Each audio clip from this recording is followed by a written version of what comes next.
أما بعد فأعوذ بالله من الشيطان الرجيم بسم الله الرحمن الرحيم منيبين إليه واتقوه وأقيموا الصلاة ولا تكونوا من المشركين وقال الله تعالى أعوذ بالله من الشيطان الرجيم إن الصلاة تنهى عن الفحشاء والمنكر عن أنس رضي الله تعالى عنه قال قال رسول الله صلى الله عليه وسلم أول ما يحاسب به العبد يوم القيامة الصلاة فإن صلحت صلح له سائر عمله وإن فسدت فسد سائر عمله.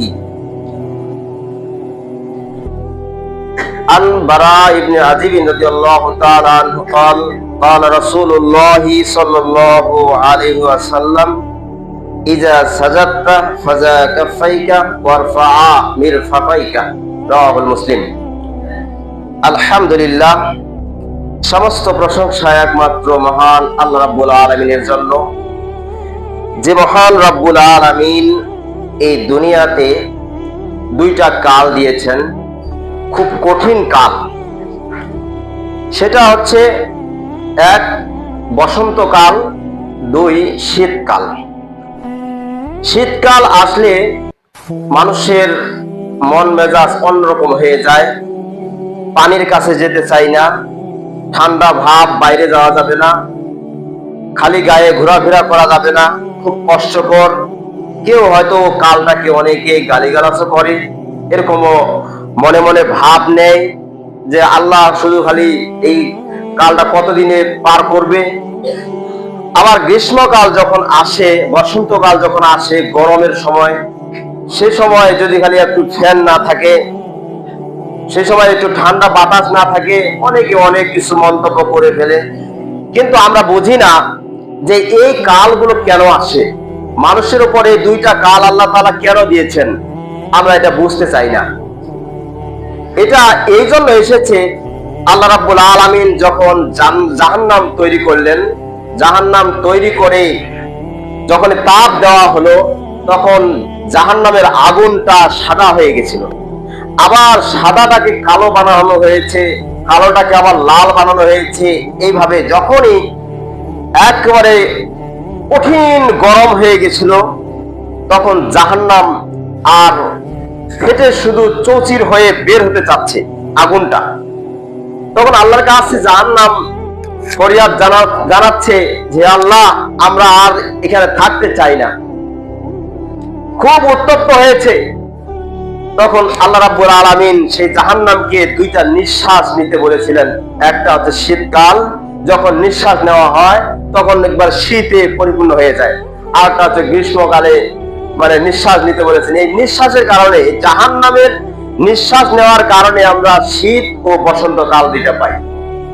কিন্তু আমরা মনে করি কি, অনেকে যে ধারণা করি যে সূর্য যখন দূরে থাকে তখন আমরা শীতকাল পাই, আর যখন সূর্য মাথার কাছে থাকে, ঠিক মাঝখানে থাকে সূর্য, তখন একটা গরমকাল পাই। এটা মানুষের ধারণা। অনেকেই এই ধারণা করতে পারে, কিন্তু ধারণা সেটা ভুল। আসলে ধারণা এটাই করতে হবে যে আল্লাহ তাআলা যে জান্নাত তৈরি করেছেন, জাহান্নাম তৈরি করেছেন, এই জাহান্নামের নিঃশ্বাস সারানোর কারণে এক সময় শীত আসে, এক সময় গরম আসে। সম্মানিত উপস্থিতি, এই যখনই শীতকাল আসবে তখন আমাদের ধারণা, আমাদের মন মানসিকতা, আমাদের একটা ভয় থাকা দরকার যে এই নিঃশ্বাসটা ছেড়েছিল জাহান্নাম থেকে। যখনই শীতকাল আসবে আমাদের মাঝে, তখনই মনে মনে ভাবতে হবে, জাহান্নাম কত কঠিন। আবার যখন গরমকাল আসবে, তখন সেই গরমকালটা স্মরণ করিয়ে দিবে মানুষকে যে এই গরমটা জাহান্নাম থেকে এসেছে, জাহান্নামটা কত কঠিন। মানুষকে মানুষকে জাহান্নাম সম্পর্কে সচেতন করার জন্য আল্লাহ রাব্বুল আলামিন এই দুনিয়াতে দুইটা কাল নির্ণয় করেছেন, এক হচ্ছে শীতকাল এবং বসন্তকাল। সম্মানিত উপস্থিতি, আল্লাহ রাব্বুল আলামিন এত সুন্দরভাবে দুইটা নিদর্শন দিয়েছেন, তাই আল্লাহর প্রশংসা করি, সকলেই বলি আলহামদুলিল্লাহ। দরুদ ও সালাম বর্ষিত হোক রাসূলের প্রতি, সকলেই বলি সাল্লাল্লাহু আলাইহি ওয়াসাল্লাম। সম্মানিত হাজিরিন এবং পর্দার আড়ালের মা ও বোনেরা, আজকে আমার আলোচনার বিষয় হচ্ছে সালাতের বিবরণ। গত সপ্তাহের আগের সপ্তাহে আমি ওযু গোসল সম্পর্কে আলোচনা করেছিলাম। আজকে নিয়ত করেছি যে সালাতের বিবরণ সম্পর্কে কিছু আলোচনা করব ইনশাআল্লাহ। যতটুকু পারি সময় অনুযায়ী শেষ করার জন্য চেষ্টা করব ইনশাআল্লাহ। সম্মানিত উপস্থিতি, যে সমস্ত আমলের কারণে মানুষ জান্নাতে যেতে পারে তার মধ্যে অন্যতম একটা আমল হচ্ছে সেটা হচ্ছে সালাত। আল্লাহ রাব্বুল আলামিন কোরআনুল কারীমের সূরা রুমের ৩১ নম্বর আয়াতে বলেন, মুনিবিনা ইলাইহি ওয়াত্তাকুহু, যে তোমরা বিশুদ্ধ চিত্তে আল্লাহকে ভয় করে, তাকে স্মরণ করে, তার দিকে অগ্রসর হয়ে ওয়া আকিমুস সালাত, তোমরা সালাত কায়েম করো। বিশুদ্ধ চিত্তে আল্লাহর দিকে নির্ভর করে, আল্লাহর দিকে অগ্রসর হয়ে তোমরা সালাত আদায় করো। ওয়া আকিমুস সালাত, তোমরা সালাত আদায় করো। ওয়ালা তাকুনু মিনাল মুশরিকিন, মুশরিকদের অন্তর্ভুক্ত হয়ো না। আল্লাহ রাব্বুল আলামিন এই আয়াত থেকে বুঝিয়ে দিয়েছেন যে আমরা যে সালাত আদায় করি আমাদের নিয়ত থাকবে একবারে স্পষ্ট। এর মধ্যে কোনো অন্য নিয়ত, অন্য মনস্ক নিয়ে ইবাদত করা যাবে না, সালাত আদায় করা যাবে না। যে যারা ওয়াকিমুস সালাত, সালাত আদায় করো, ওয়ালা তাকুনু মিনাল মুশরিকিন, মুশরিকদের অন্তর্ভুক্ত হয় না। এই আয়াত থেকে বোঝা যাচ্ছে যে যারা সালাত আদায় করে, যারা নামাজ আদায় করে তারা মুমিন, আর যারা নামাজ আদায় করে না, যারা সালাত আদায় করে না তারা মুশরিক। এই আয়াত থেকে বোঝা যাচ্ছে। আসলে আমি সেটা বলতে চাই না। এই আয়াতটা হয়তো মানুষকে কষ্ট দিবে, কিন্তু কষ্ট দিয়ে কি হবে? মানুষ মনে মনে ভাবতে পারে যে আমি সালাত আদায় করি না, তাই আমাকে মুশরিক বানানো হলো, আর উনি সালাত আদায় করে, কি এক ওয়াক্ত দুই ওয়াক্ত সালাত আদায় করে, তাই সে মুমিন হয়ে গেল। এটা কেমন কথা? তো আসলে সেই কথা বলতে যাচ্ছি না। আল্লাহ রাব্বুল আলামিন কোরআনুল কারীমের যে আয়াত দিয়েছেন এটা আমি অনুবাদ করে দিচ্ছি যে আকিমুস সালাত, তোমরা সালাত কায়েম করো, ওয়ালা তাকুনু মিনাল মুশরিকিন, মুশরিকদের অন্তর্ভুক্ত হয়ো না। তাহলে এখান থেকে বোঝা যাচ্ছে একটা সাধারণ মানুষকে যদি জিজ্ঞাসা করা হয় যে ভাই এই আয়াতটা কি বোঝাচ্ছে, ও আয়াতটা পড়ে বাংলা পড়লেও বুঝবে যে সালাত আদায় করতে হবে, সালাত যদি না আদায় করে তাহলে মুশরিক হবো, ও নিজেই বলবে। সম্মানিত উপস্থিতি, তাহলে সালাতটা কত গুরুত্ব। শুধু সালাত আদায় করি না তাতে আমরা মুশরিক হয়ে যাচ্ছি। কিন্তু আমি আপনি মুসলমানের ঘরে জন্মগ্রহণ করে মুসলমান হয়ে নামকরণ দিচ্ছি মুসলমান। আমরা যে কোনো একটা ফর্ম পূরণ করতে গেলে এখানে লেখা আছে বর্ণ কি, তোমার ধর্ম কি, সাধারণ করে লিখে দিলাম ইসলাম। কিন্তু ইসলাম ধর্ম, আমি ইসলামের মধ্যে প্রবেশ করেছি, কিন্তু ইসলাম করি, মুসলমান বলে দাবি করি, কিন্তু সালাত আদায় করি না। শুধু সালাত আদায় করি না বলে আমি কিন্তু মুশরিক। কিন্তু ওইখানে ওই ফর্মটা পূরণ করার সময় আমি আপনি যদি এখানে মুশরিক যেমন সনাতন ধর্ম দিয়ে দিলাম, তত সমস্যা কি? কিন্তু না, সেখানে আমাদের বিবেকে বাজে না, আমি এখানে মুসলমান, আমি ইসলাম ধর্ম, আমার ইসলাম ধর্ম, আমার সেই ধর্ম বর্ণের জায়গায়, ধর্মের জায়গায় আমরা ইসলাম বসাই দিচ্ছি। সম্মানিত উপস্থিতি, তো আমরা যেভাবে ইসলাম ধর্মটাকে বসায় দিচ্ছি ফরমের পূরণ করার সময়, সেরকম ভাবে আমাদের সালাতটা আদায় করতে হবে, তাহলে আমরা ইসলাম ধর্মের মধ্যে থাকতে পারবো। সম্মানিত উপস্থিতি, তো আল্লাহ তাআলা এই কথাটাই বুঝাচ্ছেন যে তোমরা স্পষ্ট ভাবে বিশুদ্ধ চিত্তে তোমরা সালাত আদায় করো, ওয়ালা তাকুনু মিনাল মুশরিকিন, মুশরিকদের অন্তর্ভুক্ত হয়ো না। সালাত আদায় করলে মুমিন হতে পারবেন, সালাত আদায় করলে ইসলামের মধ্যে থাকতে পারবেন, আবার সালাত আদায় না করলে ইসলাম থেকে খারিজ, মুশরিক হয়ে গেলেন। সম্মানিত উপস্থিতি, এই আয়াতটা পরিষ্কার ভাবে বোঝা যায় আমরা যারা সালাত আদায় করি তারা ইসলাম ধর্মে থাকতে পারি, আর যারা সালাত আদায় করি না ইসলাম থেকে খারিজ হয়ে যেতে পারি ইনশাআল্লাহ। সম্মানিত উপস্থিতি, তো এই আয়াত থেকে যেটা বুঝলাম, তা আমাদের সালাত আদায় করতে হবে। সালাত আদায় করলে আমরা মুসলমান। আল্লাহ রাব্বুল আলামিন সূরা আনকাবুতে বলছেন যে ইন্নাস সালাতা তানহা আনিল ফাহশাই ওয়াল মুনকার, নিশ্চয়ই সালাত অশ্লীল অসৎ কাজ থেকে বিরত রাখে। যারা সালাত আদায় করে, একটা হঠাৎ করে অশ্লীল কাজ, অশ্লীল কথাবার্তা, অশ্লীল বাজে কথা কোন সময় যারা বলতে পারে না। সম্মানিত উপস্থিতি, এই আয়াত থেকে বোঝা যায় যে যারা সালাত আদায় করে, যারা ইসলামের মধ্যে ঢুকেছে, যারা মুমিন বলে দাবি করে, তারা কোন সময়ের জন্য ঘৃণিত কাজ, ঘৃণার কোন কথাবার্তা, কোন বাজে কথাবার্তা কোন সময় যেন বলতে পারেন না। অশ্লীল বেহায়াপনা, জেনা, ব্যভিচার কোনো কিছু করতে পারে না। সম্মানিত উপস্থিতি, আল্লাহ রাসূল সাল্লাল্লাহু আলাইহি সাল্লাম বলেছেন যে আনা আনাস রাদিয়াল্লাহু তাআলা আনহু قال قال রাসূলুল্লাহ সাল্লাল্লাহু আলাইহি সাল্লাম, যে আনাস থেকে বর্ণিত, তিনি বলেন আল্লাহ রাসূল সাল্লাল্লাহু আলাইহি সাল্লাম বলেছেন আউয়ালু মা ইউহাসাবু বিল আবদি ইয়াউমাল কিয়ামাতিস সালাত, কিয়ামতের দিন সর্বপ্রথম মানুষের অন্য কোনো হিসাব নেবে না। আপনার ধন সম্পদ, টাকা পয়সা যত রকমের আছে, এগুলো কোনো কিছুই আল্লাহ তাআলা হিসাব নেবেন না। প্রথম হিসাব নেবে যে সালাত, শুধু সালাত, আর কিছু বলবে না।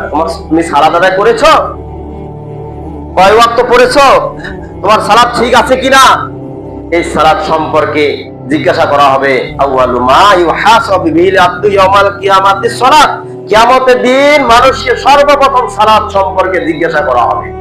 ফায়ু সালাত সালাত সাইরু আমালিহি, যে যার সালাতটা একবার নিখুঁত ভাবে হয়েছে, যার সালাতটা পরিষ্কার ভাবে আল্লাহ ও রাসূলের দেওয়া মতভেদ অনুযায়ী, মতবাদ অনুযায়ী সালাত আদায় করেছে, তার সমস্ত আমল, যত ভালো কাজ করেছে দুনিয়ার জীবনে, সমস্ত কাজগুলি আল্লাহর কাছে গ্রহণযোগ্য হবে। ওয়াইন ফাসাদাত ফাসাদা সাইরু আমালিহি, আর যার সালাত হবে না, যার নামাজই হবে না, নামাজটা আল্লাহর কাছে গ্রহণযোগ্য হবে না, সে যত রকমের দুনিয়াতে ভালো কাজ করুক, যত রকমের দান খয়রাত করুক, কোনো কাজে আসবে না। হাদিসটা সহিহুল সিলসিলা সহিহ হাদিসে এসেছে। সম্মানিত উপস্থিতি, এই হাদিস থেকেও বোঝা যায় যে আমরা কিয়ামতের মাঠে সর্বপ্রথম যে জিজ্ঞাসিত হব সেটা হবে সালাত। তাহলে আমাদের সালাতটা গ্রহণযোগ্য যদি হয়, তাহলে আমরা সমস্ত আমল আল্লাহর নিকটে গ্রহণযোগ্যতা পাবো। আর যদি আমাদের সালাতটাই না হয়, নামাজটাই না হয়, ইবাদতটাই যদি না হয়, তাহলে যত রকমের আমল করি না কেন কোনো কাজে আসবে না। সম্মানিত উপস্থিতি, তাহলে আমাদের সালাতটা ঠিক করার দরকার আছে কিনা? অবশ্যই সালাতটা আমাদের ঠিক করতে হবে। যদি সালাত আমরা ঠিক মতো আদায় না করতে পারি, সালাতটা যদি যেভাবে আল্লাহ রাসূল সাল্লাল্লাহু আলাইহি সাল্লাম বলেছেন সেভাবে সেই মতবাদ অনুযায়ী না করতে পারি, তাহলে আমাদের সবই বৃথা। সম্মানিত উপস্থিতি, আল্লাহ রাসূল সাল্লাল্লাহু আলাইহি সাল্লাম হাদিসে বলেছেন সাল্লু কামা রাআইতুমুনি উসাল্লি, যে তোমরা আমার দিকে দেখো, আমি যেভাবে সালাত আদায় করি তোমরাও সেভাবে সালাত আদায় করো। সম্মানিত উপস্থিতি, আমরা এই হাদিসটা মানি ঠিকই, যে আল্লাহ রাসূল সাল্লাল্লাহু আলাইহি সাল্লাম যেভাবে সালাত আদায় করেছেন সেভাবে আমরা সালাত আদায় করব, এটা হাদিসটাও মানি। কিন্তু ভেজালটা লাগে যাচ্ছে অন্য জায়গায়, যে মহিলাদের নামাজ আলাদা, পুরুষদের নামাজ আলাদা। সম্মানিত উপস্থিতি, আমি আজকে বিষয়টা এই জন্য নিয়েছি যে সালাতটা সবাই জানেন, কিন্তু বিষয়টা নিয়েছি এই জন্য যে স্বামী স্ত্রীর মধ্যে ভেজাল লাগে যায়। স্বামী আহলে হাদিসের, স্বামী সঠিক মাত্রায় সালাত আদায় করে, স্ত্রী হানাফি জামাত থেকে এসেছে, দুইজনের ভিতর দ্বন্দ্ব লেগেছে, তো তোমার হাদিসটা ভালো না, তোমার নামাজটা ওই মতো হয় না, সঠিক না, এরকম কথাবার্তা হচ্ছে। সম্মানিত উপস্থিতি, সঠিকটা কি? সঠিকটা কি? কিভাবে সালাত আদায় করতে হবে, রাসূলের হাদিস কিভাবে এসেছে, রাসূল কিভাবে সালাত আদায় করেছে, সেভাবে আমাদের আদায় করতে হবে। মহিলাদের সালাত আর পুরুষের সালাত ভিন্ন হবে এরকম কোনো কথা নেই, কোনো হাদিসে নেই। আল্লাহ রাসূল সাল্লাল্লাহু আলাইহি সাল্লাম তো পরিষ্কারভাবে হাদিসটাতে বলেছেন সাল্লু কামা রাআইতুমুনি উসাল্লি, যে আমি যেভাবে সালাত আদায় করতেছি তোমরা সেভাবে সালাত আদায় করো। এখানে তো কোনো কিন্তু নেই, এখানে তো বলা হয় নাই যে এই পুরুষেরা তোমরা এইভাবে সালাত আদায় করো, এই মহিলারা তোমরা এইভাবে সালাত আদায় করো। আল্লাহ রাসূল সাল্লাল্লাহু আলাইহি সাল্লাম কোনো সময় এই কথা বলেননি, কোনো হাদিসেও প্রমাণ পাওয়া যায় না। সম্মানিত উপস্থিতি, নিজে মনে করে বানোয়াট ভাবে নিজেই হাদিস চালিয়ে দিলেন, আপনার এইটার জন্য জাহান্নামে কাটতে হবে। সম্মানিত উপস্থিতি, আল্লাহ রাসূল সাল্লাল্লাহু আলাইহি ওয়াসাল্লাম বলেছেন, আমি যেভাবে সালাত আদায় করি তোমরাও সেভাবে সালাত আদায় করো। এখানে কোনো মহিলা নবী আসেন নাই, এখানে শুধু নবী এসেছেন পুরুষদের পক্ষ থেকে। পুরুষ, এখানে আল্লাহ রাসূল সাল্লাল্লাহু আলাইহি ওয়াসাল্লাম মহিলা না, আল্লাহ রাসূল সাল্লাল্লাহু আলাইহি ওয়াসাল্লাম পুরুষ, এটা বুঝতে হবে। পুরুষ অর্থাৎ আল্লাহ রাসূল সাল্লাল্লাহু আলাইহি ওয়াসাল্লাম যেভাবে সালাত আদায় করেছেন সেভাবে সালাত আদায় করতে হবে। সম্মানিত মা ও বোনেরা, আপনারা একটু বোঝার চেষ্টা করবেন যে নবী বলেছেন যে আমি যেভাবে সালাত আদায় করি সেভাবে তোমরা সালাত আদায় করো, আপনারা কেন বানিয়ে নিলেন? আরেকজন ননদের কথা, আরেকজন জায়ের কথা শুনে কেন আপনি ইসলামটাকে একবারে বিঘ্নিত করে দিচ্ছেন, অন্যদিকে নিয়ে যাচ্ছেন? সম্মানিত উপস্থিতি, বুঝতে হবে, আমাদের বুঝার একটু সমস্যা হয়ে যায়, এই জন্য আমরা সালাত আদায় করে আলাদা হবে। সম্মানিত উপস্থিতি, আল্লাহ রাসূল সাল্লাল্লাহু আলাইহি সাল্লাম যখন ফরজ সালাত আদায় করতেন তখন প্রথমে মনে মনে নিয়ত করতেন যে ফরজ সালাত আদায় করব, মনে মনে নিয়ত করতেন। আর অনেকে মা বোন আসে জায়নামাজে যখন বিছায় তখন একটা নিয়ত করে নিয়ে নেয়। কোনোদিন করবেন না। আপনার অন্তর, মন, সে ওযু করার সময় মনে মনে ভাবছেন যে আমি ফরজ সালাত আদায় করব কোন ওয়াক্তের, কোন ওয়াক্তের কোন নামাজ পড়বো, আপনার মনে মনে সেই সময় নিয়ত হয়ে গেছে। আপনি আবার জায়নামাজ বিছায় জায়নামাজ পরিষ্কার করার একটা নিয়ত বলতেছে, জায়নামাজ পরিষ্কার করার আবার দোয়া আছে, ওটাও পড়ে। কোনদিন এই কাজ করবেন না। আল্লাহ রাসূল সাল্লাল্লাহু আলাইহি ওয়াসাল্লাম যখন জায়নামাজে দাঁড়াতেন, ফরজ সালাত আদায় করতেন, সেই ফরজ সালাত আদায় করার পূর্বে ইকামতের বাক্যগুলো বলতেন। কিন্তু আমাদের অনেকে মা বোন আছে ইকামত দেয় না, ইকামত থেকে বিচ্যুত, খালি ফরজ সালাত আদায় করবে, ওই নিয়তটা পড়ে নেয়, তারপরে ইকামত দেয় না, একবার আল্লাহু আকবার, ডাইরেক্ট আল্লাহু আকবার, ইকামত আর দিল না। ফরজ সালাতের পূর্বে ইকামত দিতে হবে, আল্লাহ রাসূল সাল্লাল্লাহু আলাইহি ওয়াসাল্লাম বলেছেন, কিন্তু আমরা ইকামত বাদ দিয়ে দিচ্ছি। অনেক মা বোন ইকামত দেয় না। আপনারা বাড়িতে যা জিজ্ঞাসা করবেন যে ইকামত দেয় কিনা, অনেকেই দেয় না, অনেকে জানে, জানলেও দিতে চায় না, কারণ আরেকজন যে দেয় না, এই জন্য তারা ইকামতের বাক্যগুলো বলে না। এখানে তো ইকামতের বাক্যগুলো বলতে হবে, আল্লাহু আকবার, আল্লাহু আকবার, আশহাদু আল্লা ইলাহা ইল্লাল্লাহ, আশহাদু আন্না মুহাম্মাদুর রাসূলুল্লাহ, হাইয়া আলাস সালাহ, হাইয়া আলাল ফালাহ, কদ কামাতিস সালাহ, কদ কামাতিস সালাহ, আল্লাহু আকবার, আল্লাহু আকবার, লা ইলাহা ইল্লাল্লাহ। এই ইকামতের বাক্যগুলো পড়ার পরে তারপরে তাকবীরে তাহরিমা বাঁধ দিতে হবে। আল্লাহু আকবার বলে তাকবীরে তাহরিমা বাঁধ দিবেন। আল্লাহু আকবার এর অর্থ আমরা জানি না। আল্লাহু আকবার আমরা বলি, কিন্তু কিভাবে ওই যে আল্লাহু আকবার বলতে হবে আরবি দিয়ে আছে এটাই মনে করি, কিন্তু মনে মনে একটা মনের ভিতর অর্থ নিয়ে আসতে হবে যে আমি যে আল্লাহু আকবার কথাটা বললাম এটা কি জিনিস, এটার অর্থটা কি, এখানে বুঝতে হবে, আমাদেরকে বুঝে নিতে হবে যে আল্লাহু আকবার, আল্লাহ সবচেয়ে বড়, আল্লাহ সবচেয়ে বড়। এই বলে আপনি তাকবীরে তাহরিমা বাঁধিবেন যে আল্লাহু আকবার, আল্লাহ সবচেয়ে বড়। মনের ভিতরে একটা মূল ভাব নিয়ে আসতে হবে। আমি আপনি ইবাদত করতেছি, ইবাদতে যদি মর্মান্তিক ইয়ারগুলো না বুঝি যে ইবাদতটা কি জিনিস, সালাত অর্থ কি, এটাও যদি না বুঝি, তাহলে আমি ইবাদত করি কি জন্য? সালাত শব্দের অর্থ হচ্ছে দোয়া। আরেক জায়গা আছে সালাত শব্দের অর্থ প্রার্থনা করা, সালাত শব্দের অর্থ অগ্রগামী হওয়া আল্লাহর দিকে, কিন্তু আমরা সালাতের অর্থ জানি না। সালাত শব্দের অর্থ এক জায়গায় নামাজও আছে, কিন্তু নামাজ মানে হচ্ছে উপাসনা করা, ইবাদত করা, যেটাই বলেন একমাত্র সালাতের অর্থ ধরে নিতে হবে দোয়া, প্রার্থনা করা, ইস্তেগফার করা। আপনি ইবাদতে দাঁড়াচ্ছেন, আল্লাহর কাছে ইস্তেগফার করবেন, দোয়া, ক্ষমা প্রার্থনা চাইবেন, এটাই হচ্ছে ইবাদতের প্রথমটা ধরে নেবেন যে আমি ইস্তেগফার করব, মানে সালাত আদায় করব। সম্মানিত উপস্থিতি, তাহলে আমরা সালাতের কয়েকটা অর্থ পাইলাম যে প্রার্থনা করা, দোয়া করা, অগ্রসর হওয়া আল্লাহর দিকে, এই যে তিনটা চারটা পাইলাম, আমরা এই মনে করে আমরা সালাত আদায় করব।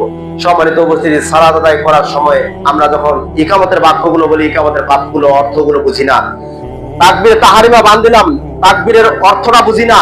তাকবীরে তাহরিমার অর্থ হচ্ছে আল্লাহু আকবার, আল্লাহ সবচেয়ে বড়, আল্লাহ সুবহান, এটা মনে করতে হবে।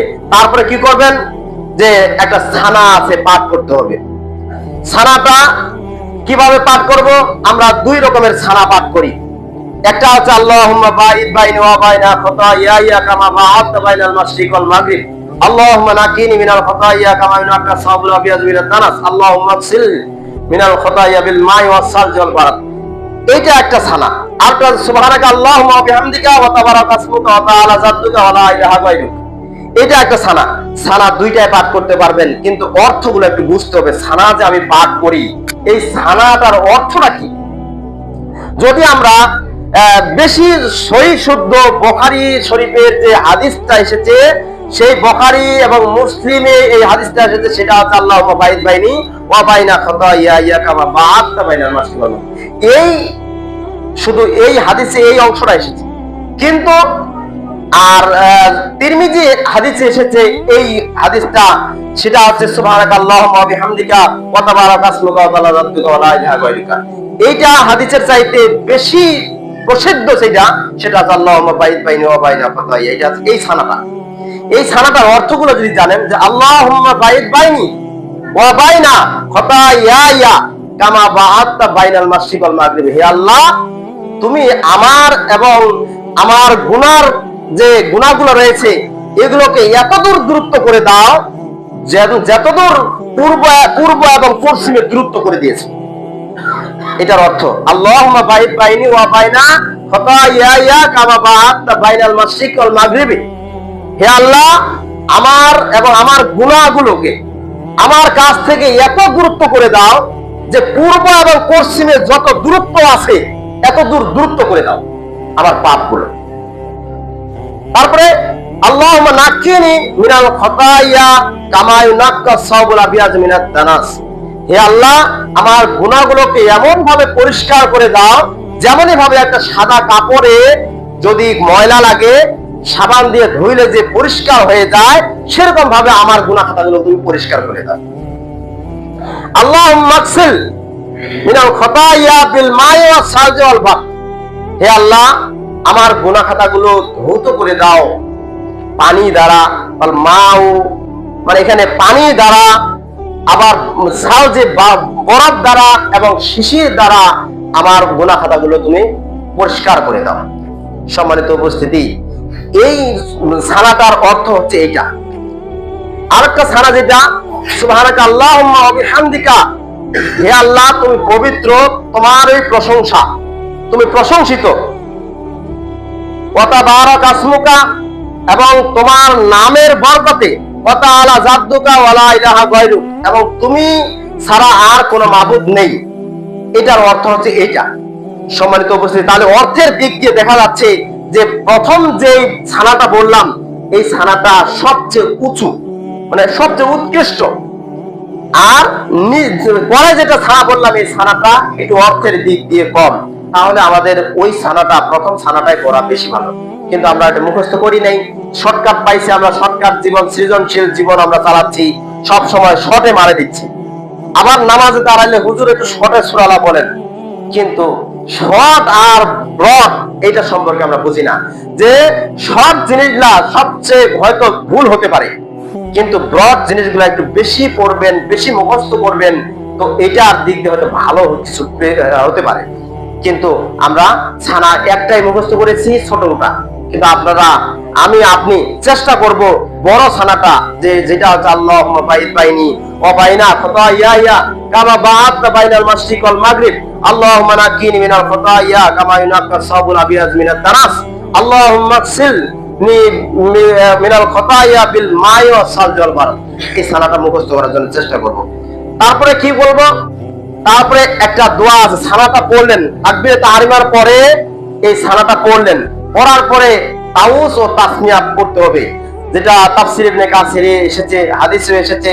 সেটা আছে যে আউযু বিল্লাহি মিনাশ শাইতানির রাজিম, আউযু বিল্লাহিস সামিল আলিম মিনাশ শাইতানির রাজিম মিন হামজিহি মিন নাফখিহি ওয়া নাফসিহি। এই বাক্যগুলো এসেছে, কিন্তু আমরা এই বাক্যগুলো বলি না। তাউস তাসমিয়া পড়তে হবে, আউযু বিল্লাহি মিনাশ শাইতানির রাজিম বিসমিল্লাহির রহমানির রহিম, এটা পাঠ করে তারপর সূরা ফাতিহা পাঠ করি। কিন্তু হাদিসে এসেছে, তাফসীর ইবনে কাসিরে এসেছে যে এইভাবে আল্লাহ রাসূল সাল্লাল্লাহু আলাইহি ওয়াসাল্লাম পাঠ করেছিলেন, যে আউযু বিল্লাহিস সামিল আলিম মিনাশ শাইতানির রাজিম মিন হামজিহি ওয়া নাফখিহি ওয়া নাফসিহি, তারপরে আসবেন বিসমিল্লাহির রহমানির রহিম। তারপরে এই যে তাউসটা পার হলো, তাউসটা কি? তাউসটা পাঠ করা হবে এই জন্য যে বিতাড়িত শয়তান হইতে আল্লাহর কাছে আশ্রয় চাচ্ছি।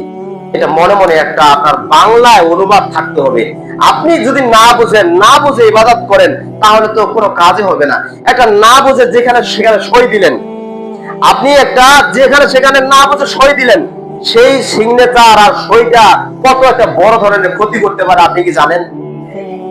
আপনিও জানেন। সেটা হচ্ছে যদি খালি জমির দলিলে যেখানে সেখানে সই দেন, তাহলে আপনার বাড়ি ভিটাও চলে যাবে। সম্মানিত উপস্থিতি, সেই সময়ে যেই সময় আমরা দলিলে যেখানে সেখানে সই দিলে আমরা ভয় ভয় করে সই দেই, সেরকম ভাবে আমরা ওই না বুঝে এনে একটা ইবাদত করে চালিয়ে দিলাম, এটা কতটুকু গ্রহণযোগ্যতা হবে? এটা আমার ক্ষতি হচ্ছে না আমার ভালো হচ্ছে আমি তো বুঝতে পারি না। সম্মানিত উপস্থিতি, আমাদের বুঝতে হবে, বুঝে শুনে ইবাদত করতে হবে। যতটুকু ইবাদত করব বুঝে ইবাদত করব। মানুষের কথায়, মানুষের যে কোনো একটা বানোয়াট কথার দ্বারায় আমি ইবাদত শুরু করে দিলাম, কোনো কাজ হবে না। আপনি একটা বুঝলেন না, আপনি আবার বোঝার জন্য চেষ্টা করবেন, আরেকজনের কাছে বুঝবেন, যেটা যে মানুষটা জানে। জাননেওয়ালা মানুষের কাছে জানার চেষ্টা করবেন। যে জানে না, নিজের জীবনটায় চালাতে পারে না, তাকে আবার জিজ্ঞাসা করে কি পাবেন? আপনি একটু চিন্তা ভাবনা করে দেখেন যে হ্যাঁ ঠিক আছে, যে আমার পক্ষ থেকে একটা যদি কথা জানা থাকে, তাহলে তোমরা মানুষের কাছে প্রচার করো, ঠিক আছে, এটাও কথা ঠিক। আপনিও ভালো কথা জানেন, আপনিও বড় বড় হাদিসও জানেন, আপনি একটা মানুষকে কথা প্রচার করে দেন, সেটা সঠিক হতে হবে। আপনি যে মানুষের কাছে একটা প্রচার করবেন, এই প্রচারের জায়গাটা অর্থাৎ আপনাদের হাদিস হোক আর একটা ভালো কথা হোক, আপনি প্রচার করবেন, আপনি সঠিকটা আগে জানবেন, তারপরে প্রচার করবেন। না হলে আপনি চুপ থাকবেন যে না আমি এটা জানি না, পরে যদি জানতে পারি তোমাকে জানাবো। আর না হলে তুমি জানলেও না, মানুষের কাছে জেনে নাও। হয়তো আমার ভুল হতে পারে, আমার এই ভুলের কারণে যতদিন তুমি ইবাদত করবে, যতদিন তোমার ইবাদত চলবে, এই ইবাদতে যদি ভুল হয়ে থাকে, তাহলে আমি পাপের ভাগী হব। সম্মানিত উপস্থিতি, বুঝতে হবে আমি যেই জিনিসটা বলতেছি, যেই হাদিসটা বলতেছি, যেই কোরআনের আয়াতটা বলতেছি, আমি এটা সম্পর্কে কতটুকু জানা, আমি আগে জানবো, তারপর মানুষকে জানাইতে হবে। আল্লাহ রাসূল সাল্লাল্লাহু আলাইহি ওয়াসাল্লাম ওই জন্য বলতে বাল্লিগু আন্নী ওয়ালাউ আয়া, যে আমার কথা যদি আমার পক্ষ থেকে একটা কথা জানা পাও, সেই কথাটা মানুষের কাছে প্রচার করে দাও। সেই সময় এটা গ্রহণযোগ্য হবে যখন আপনি জানলেন, একবার দলিল রেফারেন্স সহ তারপর মানুষকে বুঝাই বলতে পারবেন। সম্মানিত উপস্থিতি, এরপরে যে আমরা ইয়া পড়ি, যে তাউস তাসমিয়া পড়ি, এই যে নামাজে তাকবীরে তাহরিমার পরে ছানাটা পড়ি, ছানাটার অর্থ বুঝতে হবে। তারপরে ছানাটা পড়া হয়ে গেল, তাউস তাসমিয়া পড়ব। তাউস তাসমিয়া, তাউসটাতে বিতাড়িত শয়তানেতে আশ্রয় চাচ্ছেন। বিসমিল্লাহির রহমানির রহিম, যে আল্লাহর নামে শুরু করতেছি, বিসমিল্লাহির রহমানির রহিম, যে আল্লাহর নামে শুরু করতেছি। এখন আপনি সূরা ফাতিহা শুরু করবেন। এখন সূরা ফাতিহার অর্থটা আমরা কতজনে জানি? আমি আপনি সূরা ফাতিহা মুখস্থ বকেই যাচ্ছি, কারণ ছোটবেলায় পড়েছি, ছোটবেলা মুখস্থ আছে, ওটা পড়ে যাচ্ছি, কিন্তু সূরা ফাতিহাতে কি বলা হলো আপনি নিজেকে জিজ্ঞাসা করবেন যে আমি সূরা ফাতিহাটা পারি, ঠিক আছে, সূরা ফাতিহার অর্থটা কি, ফাতিহা মানে কি, এটা যদি না বুঝি তাহলে আমি কিভাবে পাঠ করছি? ইবাদতে ওই যে না জানে আপনি দলিলে সই দিলেন, আপনার জমি চলে গেল, সেরকম আপনি না জানে সূরা ফাতিহা পাঠ করলেন, আপনার সুন্নাত হলো না নফল হলো না বিদআত হলো না কি হলো, আপনি নিজেও বুঝলেন না। তো আমাদের জানতে হবে, অবশ্যই জানার দরকার আছে। যে এখন তো আর ওই যুগ নাই যে একজন মানুষ ঢাকায় জানে, ওই ঢাকায় যেতে হবে তারপরে জানা লাগবে, এরকম তো নাই। এখন আনাচে কানাচে যেখানে সেখানে হুজুর গুলো ঘুরে, হুজুরদের কাছে জিজ্ঞাসা করবেন, হুজুর আপনি এই সূরা ফাতিহার অর্থটা করে দেন তো, সূরা ফাতিহার অর্থটা কি? আমি সূরা ফাতিহা যে পাঠ করতেছি ইবাদতে, এই যে নামাজে দ্বারা সূরা ফাতিহা পাঠ করতেছি, এর অর্থটা কি আমাকে একটু বুঝাই দেন।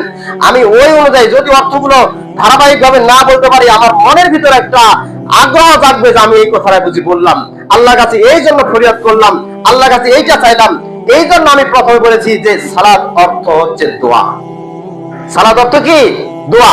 সূরা ফাতিহা যে পাঠ করলেন, এটা একটা দোয়া, উম্মুল ফাতিহা, ঠিক আছে, এটা কোরআনের মা বলা হয়, এই সূরাটাকে কোরআনের মা বলা হয়। এই সূরা, এই কোরআনের মাটাকে যদি আমরা না চিনতে পারি, তাহলে কি আমি কিভাবে ইবাদত করব?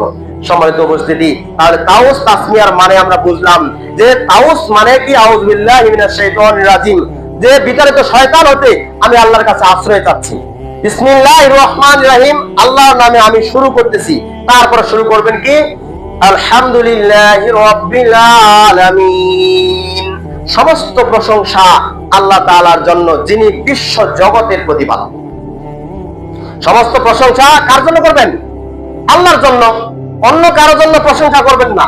এখানে আলহামদু মানে সমস্ত প্রশংসা লিল্লাহি আল্লাহর জন্য, রব্বিল আলামিন যিনি বিশ্ব জাহানের প্রতিপালক, বিশ্ব জাহানের রব, তার নামে আপনি প্রশংসা করলেন। এখানে প্রশংসা করার পরে কি এরপরে আসেন, এটা হচ্ছে তাওহীদ। এখানে যদি আপনি আল্লাহর প্রশংসা না করে অন্যের জন্য প্রশংসা করেন, তাহলে আপনার তাওহীদ থেকে আপনি কেটে গেলেন। তাওহীদ হচ্ছে একত্ববাদ, আল্লাহর এক আল্লাহকে প্রশংসা করতে হবে, অন্য কারো প্রশংসা এখানে চলবে না। আপনি আল্লাহকে বাদ দিয়ে অন্য কোনো মাবুদকে ধরবেন, আপনি প্রশংসা করলেন না, আপনি আল্লাহর নাম থেকে খারিজ হয়ে চলে গেলেন অন্যদিকে, অন্য লাইনে চলে গেলেন। সম্মানিত উপস্থিতি, এখানে প্রথম আয়াতে এখানে তাওহীদের কথা বোঝাচ্ছে যে আলহামদুলিল্লাহি রাব্বিল আলামিন, সমস্ত প্রশংসা আল্লাহ তাআলার জন্য যিনি বিশ্ব জাহানের প্রতিপালক। আপনি প্রশংসা করতেছেন এই বিশ্ব জাহানটা, এই পৃথিবীটা আল্লাহ তাআলা সৃষ্টি করেছেন, যে যিনি এই পৃথিবীটা সৃষ্টি করেছেন তারই প্রশংসা করতেছেন, অন্য কারো প্রশংসা নয়। তারপরে আর রহমানির রহিম, যিনি রহমান, যিনি দয়াময় ও মেহেরবান। আল্লাহ তাআলা এই গোটা পৃথিবী সৃষ্টি করেছেন। আল্লাহ তাআলা তো কর্কশ ভাষী হতে পারতেন, আমি এই পৃথিবীটা সৃষ্টি করেছি, আমি যা বলবো তাই ঠিক আছে, এটা আল্লাহ তাআলা বলবেন যে আমি যা বলেছি তাই মানতে হবে মানুষকে। কারণ যে আল্লাহ তাআলা বলেছেন যে ওয়াত্তাকু ইয়াওমান তুরজাউনা ফিহি ইলাল্লাহ। আবার আল্লাহ তাআলা বলেন যে আমি ওয়া আবুদুল্লাহ ওয়ালা তুশরিক বিল্লাহ, তোমরা এক আল্লাহর ইবাদত করো, তার সাথে কোনো শরীক করো না। ঠিক আছে, কিন্তু আল্লাহ তাআলা যা কিছু দিয়েছেন তা দয়া, মেহেরবান, দয়াময়। আমাদের যদি দয়া না করতেন আল্লাহ তাআলা, তাহলে কিন্তু আজকে আমরা এই মসজিদে আসতে পারতাম না। আল্লাহ তাআলা যদি আমাদের দয়া না করতেন, আল্লাহ তাআলা এমনও করতে পারতেন যে আমাদের যে বডিটা আছে, এই বডিটা যে জয়েন্ট গুলা আছে, এই জয়েন্ট গুলা যদি আল্লাহ তাআলা সেরকম ভাবে সিস্টেম না করে দিতেন, আমি আপনি কি এখানে আসতে পারবো বলেন?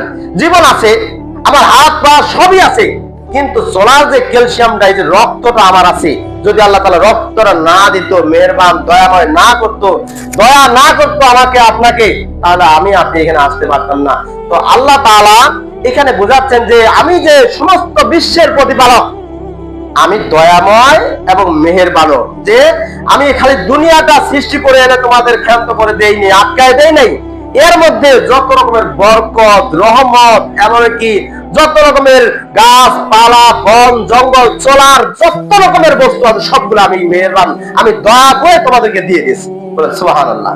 সম্মানিত উপস্থিতি, তাই আল্লাহ তাআলা পরবর্তী দ্বিতীয় নম্বর সূরা ফাতিহার আয়াতে বলছেন আর রহমানির রহিম, তিনি দয়াময় ও মেহেরবান।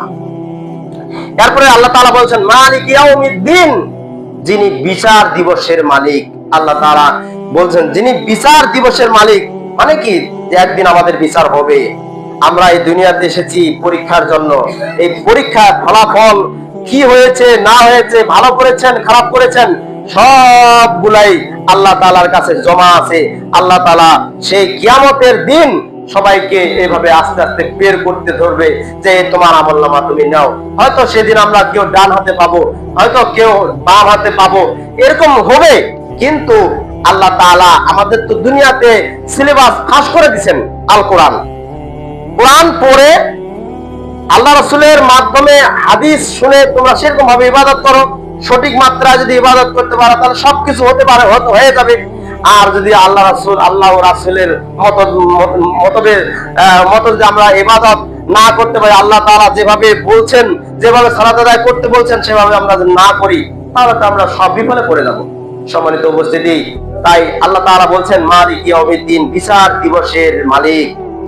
এরপরে বলছেন ইয়াকা না'বুদু ওয়া ইয়াকা নাস্তাঈন। এখন বান্দা আর আল্লাহর মধ্যে এখানে ভাগ হয়ে যাচ্ছে যে ইয়াকা না'বুদু ওয়া ইয়াকা নাস্তাঈন, যে বান্দা বলতেছে আমরা শুধু তোমারই ইবাদত করি এবং তোমারই কাছে সাহায্য প্রার্থনা করি। বান্দা যখন এগুলো বলে, আগে প্রথমে গুণগান হচ্ছে আল্লাহ, কিন্তু পরবর্তীতে ইয়াকা না'বুদু ওয়া ইয়াকা নাস্তাঈন, যে আমরা তোমারই ইবাদত করি এবং তোমারই প্রশংসা করি। বান্দা তখন বলছে ইহদিনাস সিরাতাল মুস্তাকিম, যে আমাদেরকে সরল সঠিক পথ দেখিয়ে দাও।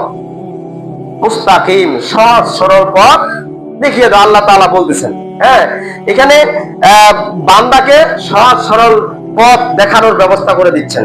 যে আল্লাহ তাআলার কাছে আমরা ফরিয়াদ করছি, হে আল্লাহ, আমরা তোমারই ইবাদত করি, তোমারই কাছে সাহায্য চাই।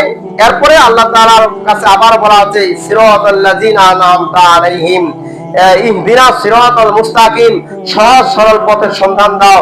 সিরাতাল্লাযিনা আনআমতা আলাইহিম, এবং ওই পথ যাদেরকে তুমি অনুগ্রহ দান করেছো, যাদেরকে তুমি নিয়ামত দান করেছো, তাদের পথে তুমি আমাদেরকে পরিচালিত করো। গায়রিল মাগদুবি আলাইহিম ওয়াদ-দাল্লিন, মানে কি, যে ওই সমস্ত মানুষের পথ নয় যাদেরকে তুমি অভিশপ্ত করেছো, যাদের উপর তুমি রাগান্বিত হয়েছো, ওই রাগান্বিত হওয়া ব্যক্তিদের পথে আমাদেরকে পরিচালিত করো না। এখন আমরা কি ওটা বলতে পারি যে আমাদেরকে ওই ফিরাউন যে পথে চলেছে আমাকে ওইভাবে পথে চালান? আমরা তো বলতে পারি না।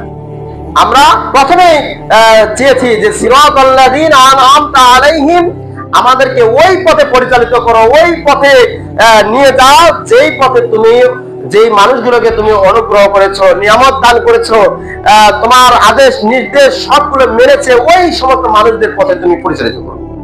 পরেরটা গায়রিল মাগদুবি আলাইহিম, গায়র মানে এখানে বাদ, ওইগুলো না, গায়রিল মাগদুবি আলাইহিম ওয়ালাদ-দাল্লিন, ওই সমস্ত পথে নয় যারা পথভ্রষ্ট, যারা আল্লাহর পথ থেকে দূরে আছে, ওই সমস্ত মানুষের পথে পরিচালিত করো না। এরপর আল্লাহ তাআলা বলছেন আমিন। তখন বান্দা বলবে আমিন। এখানে আমিন মানে হচ্ছে, হে আল্লাহ তুমি কবুল করো। আমরা যেটা দোয়া করলাম, ওই যে প্রথমে বলে যে সালাত অর্থ দোয়া করা, তাহলে আমরা এই যে সূরা ফাতিহা পাঠ করলাম, সূরা ফাতিহার অর্থটা জানলাম যে সূরা ফাতিহাতে কি বললো। সূরা ফাতিহাতে প্রথমে আমরা কি করলাম, যে আলহামদুলিল্লাহি রাব্বিল আলামিন, সমস্ত প্রশংসা আল্লাহ তাআলার জন্য, যিনি গোটা বিশ্বের প্রতিপালক। আর রহমানির রহিম, যিনি দয়াময় এবং মেহেরবান। মালিক ইয়াউমিদ্দিন, যিনি বিচার দিবসের মালিক। কিয়ামতের দিন যে দিবস একটা হবে, হাসরের ময়দান, ওই হাসরের ময়দানের তিনি মালিক। ইয়াকা না'বুদু ওয়া ইয়াকা নাস্তাঈন, আমরা তো শুধু তোমারই ইবাদত করি। এখানে মানুষ বলতেছে আল্লাহকে, আল্লাহর কাছে দোয়া করছে, আমরা তো শুধু তোমারই ইবাদত করি এবং তোমারই কাছে সাহায্য প্রার্থনা করি। ইয়াকা না'বুদু ওয়া ইয়াকা নাস্তাঈন, ইহদিনাস সিরাতাল মুস্তাকিম, আমাদেরকে সরল সঠিক পথে পরিচালিত করো। সিরাতাল্লাযিনা আনআমতা আলাইহিম, ওই সমস্ত পথ, ওই সমস্ত মানুষের পথে, ওই সমস্ত তোমার দেওয়া পথ যাদেরকে তুমি নিয়ামত দান করেছো, তুমি বরকত দিয়েছো, তাদেরকে তুমি সঠিক পথ, সঠিক রাস্তা দেখিয়ে দিয়েছো, ওই সমস্ত মানুষের পথে তুমি পরিচালিত করো। গায়রিল মাগদুবি আলাইহিম ওয়ালাদ-দাল্লিন, এবং ওই সমস্ত মানুষের পথে পরিচালিত করো না যে মানুষেরা বিপদগামী, যে মানুষেরা পথভ্রষ্ট, আল্লাহর পথ থেকে দূরে সরে গেছে, ওই সমস্ত মানুষের পথে আমাদেরকে পরিচালিত করো না। আমিন। হে আল্লাহ তুমি কবুল করো। আমি যে প্রথমে বললাম সালাত শব্দের অর্থ দোয়া করা, এখানে এই যে বাক্যগুলো বললেন, কি বললেন? দোয়াই তো বললেন। এরপরে তাওস তাসমিয়া বলে অন্য একটা, এখানে আমিন বলার কথাটা আবার আসতেছে। অনেকে মা বোন বলে কি যে আমিন অত জোরে বলা যাবে না, মনে মনে বলতে হবে। কিন্তু আল্লাহ রাসূল সাল্লাল্লাহু আলাইহি ওয়াসাল্লাম যখন সালাত আদায় করাতেন, তখন পিছনে সাহাবীরা সবগুলো জোরে শব্দ করে এনে একটা আমিন কথাটা বলতেন। কিন্তু আমরা বলি কি আমিন আস্তে আস্তে বলতে হবে। আবার অনেকে সূরা ফাতিহা পাঠ করে না, যারা আমরা সালাত আদায় করি জামাতের সহিত, যখন জামাত হয়, এই জামাতে অনেকে বলি কি যে সূরা ফাতিহা পাঠ করা চলবে না, কারণ সূরা ফাতিহা পাঠ করার নিষেধ আছে। কোন জায়গায়? সূরা আরাফের 204 নম্বর আয়াতে বলছেন, ওয়াইজা কুরিয়াল কুরআন ফাসতামিউ, যে তোমরা যখন কোরআন তেলাওয়াত করা হয় তখন তোমরা চুপ করে শোনো। এই কথাটা ওখানে চালায় দেয়, আসলে সেটা কথা নয়। ওই আয়াতের মধ্যে কোন সময়ের জন্য ওখানে দেখবেন যে সূরা আরাফ খুলে দেখবেন নিজেই যে ওই আয়াতের মধ্যে কোন সালাত সম্পর্কে আছে নাকি, সালাত কথাটা আছে নাকি, নাই। ওই আয়াতে হ্যাঁ কোরআন তেলাওয়াত, যখন কাফেরদেরকে আল্লাহ রাসূল সাল্লাল্লাহু আলাইহি ওয়াসাল্লাম কোরআনের বাণী শোনাতেন, যখন কাফের মুশরিকদেরকে কোরআনের বাণী শোনাতেন, অনেকে শুনতে চাইতো, তখন তারা তাদের গন্ডগোল করত। তারা এতে একে অপরে মানে হাসাহাসি করতো, একে অপরে কথা বলতো, যেমন ভাবে ওই যে ওয়াজ মাহফিলে যখন কোরআনের আয়াত তেলাওয়াত করা হয় তখন ওর কোন জায়গায় কোন হোটেলে চা খাবে, চল ওই দিকে ঘুরে আসি, ওই পাশে যায় দোকানগুলো ভালো হচ্ছে, 2-4টা মেলার জিনিস কিনি, এরকম মন্তব্য করে এই যে গন্ডগোল শুরু হয়ে গেছিল। আল্লাহ রাসূল সাল্লাল্লাহু আলাইহি ওয়াসাল্লাম তখন বলেছিলেন যে ওই আয়াত বলেছে ওয়াইজা কুরিয়াল কোরআন ফাসতামিউ, তোমরা যখন কোরআন তেলাওয়াত করা হয় এই কোরআন তেলাওয়াতের সময় তোমরা হট্টগোল করো না। কিন্তু আমরা চালাই দিছি কোন জায়গায়? সালাতে। যখন সালাত আদায় করা হবে, কোরআন তেলাওয়াত করা হবে, সেই সময় সম্মানিত উপস্থিতি আমাদের মধ্যে ভুল বুঝাবুঝির কারণে আমরা অনেকে সূরা ফাতিহাও পাঠ করি না। ওই যে প্রথমে একটা বানানো কথা পাইছি, বেয়াজার একটু ইমামের হাওলায় ছেড়ে দিলেন, চলে গেলেন। আপনি এটা কি করলেন? মানে একটা অসম্পূর্ণ। আল্লাহ রাসূল সাল্লাল্লাহু আলাইহি ওয়াসাল্লাম যে লা সালাতা লিমান লা ইয়াকরাহু, যে সালাতে সূরা ফাতিহা পাঠ করা হলো না ওই সালাত অসম্পূর্ণ, ওই সালাত অসম্পূর্ণ। আল্লাহ রাসূল সাল্লাল্লাহু আলাইহি ওয়াসাল্লাম দুইবার কথা বলেছেন। যেই সালাতে অর্থাৎ সুন্নাত হতে পারে, ফরজ হতে পারে, নফল হতে পারে, যেই সালাতে হোক, আপনি জানাজার সালাতে হতে পারে, যেই সালাতে হোক, যদি সেই সালাতে যদি সূরা ফাতিহা না পাঠ করা হয় তাহলে কোনো সময়ের জন্য সালাত হবে না। সম্মানিত উপস্থিতি, কিন্তু আমরা করি কি? সূরা ফাতিহা পাঠ করি না। জানাজার নামাজের দ্বারা সূরা ফাতিহা পড়ি না। সূরা ফাতিহা পাঠ করা হলে জানাজার ফরজের উপরে কিফায়া।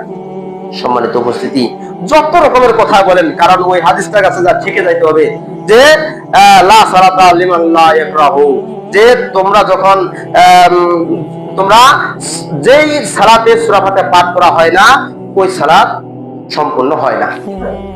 আরেকটা হাদিসে এসেছে যে লা সালাতা বিফাতিহাতিল কিতাব, যে যেই সালাতে সূরা ফাতিহা পাঠ করা হয় না ওই সালাত হয় না। সম্মানিত উপস্থিতি, আমরা একটু বোঝার চেষ্টা করি যে সূরা ফাতিহা কেন, কোন সময় পাঠ করা, কোন সময় চুপ থাকতে হবে। যখন কেউ কোরআন তেলাওয়াত করতেছে, সেই মিষ্টি সুরে কোরআন তেলাওয়াত করে, ওই সময় আপনি চুপ করে শুনবেন। এই আয়াতটা হচ্ছে ওই জায়গা, কিন্তু আমরা চালাই দিচ্ছি সালাতে। কিন্তু ওই আয়াতটাতে যা দেখবেন যে ওয়াইজা কুরিয়াল কোরআন ফাসতামিউ, তোমরা শ্রবণ করো যখন কোরআন তেলাওয়াত করা হয়। কিন্তু আমরা ওই সূরা ফাতিহা এখানে পাঠ করতে হবে, সূরা ফাতিহা ছাড়া সম্পূর্ণ হবে না সালাত, কিন্তু আমরা ওইখানে চালাই দিছি। এক জায়গার লাঠি নিয়ে যান আর এক জায়গায় ভাঙা শুরু করেছি। সম্মানিত উপস্থিতি, এটা করবেন না। সূরা ফাতিহা অবশ্যই পাঠ করতে হবে, সূরা ফাতিহা ছাড়া সালাত আদায় হবে না। তারপরে অন্য একটা সূরা তার সাথে মিলাবেন। সম্মানিত উপস্থিতি, সময় অনেক সংকীর্ণ, তো বাকি যেই ইয়াগুলো আছে, যে কওমা দোয়া তো আছে, সামনের সপ্তাহে ইনশাআল্লাহ সমাধান সম্পূর্ণ করার চেষ্টা করব ইনশাআল্লাহ। আজকে সূরা ফাতিহা থেকে এদিকে আজকে সমাপ্ত করলাম। আগামী সপ্তাহে ইনশাআল্লাহ চেষ্টা করব সূরা ফাতিহার পরে অন্য কোন সূরাগুলো কি জন্য পাঠ করব, সেখানে দোয়াগুলোর অর্থ কি, দোয়াগুলো বুঝি কি না, সেগুলো সম্পর্কে আলোচনা করব ইনশাআল্লাহ। আজকে আমরা যেটা জানতে পারলাম যে আমরা প্রথমে সালাত আদায় করব, বুঝে শুনে আদায় করব। যতটুকু আদায় করব আমরা জেনে শুনে আদায় করার জন্য চেষ্টা করব। যেটা জানি না অন্যজনের কাছে জানার চেষ্টা করব। সূরা ফাতিহার অর্থ কি, সূরা ফাতিহা পড়ার আগে একটা ছানা পড়তে হবে, ছানাটার অর্থ কি, ছানাটার বাক্যগুলো কি কি একটু লিখে নেবেন। বাংলায় জানেন, বাংলাতে লিখে নেবেন, তারপরে মুখস্থ করবেন ইনশাআল্লাহ। আল্লাহ তাআলা আমাদেরকে সঠিক মাত্রায় বুঝ দান করুক। সকলেই বলি আল্লাহুম্মা আমিন। এই বলে আমার সংক্ষিপ্ত আলোচনা শেষ করছি। ওয়া আখিরু দাওয়ানা আলহামদুলিল্লাহি রাব্বিল আলামিন।